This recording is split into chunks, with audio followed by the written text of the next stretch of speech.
Unsa may ikaso ngadto sa tawo nga nagpapulis-pulis?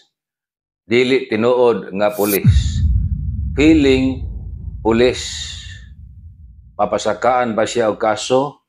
Kung magpakaaron ingnon nga pulis ang tubag o under Article 177 sa Revised Penal Code.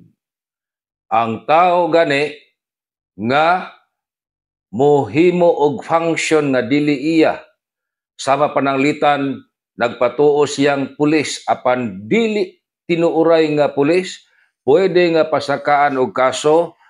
Gitawag kini og usurpation of official functions. Pilay silot sa tao nga magpapulis-pulis?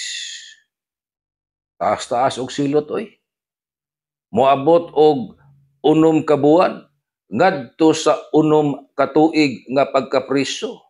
Busa kadto mga nangandoy nga magpulis, paningkamot yun mo nga mahimong pulis. Pero wa na gani mo chance nga magpulis, ayaw sa pagpapulis-pulis, kay adto mo punta niya na sa prisuhan o masakpan kamo.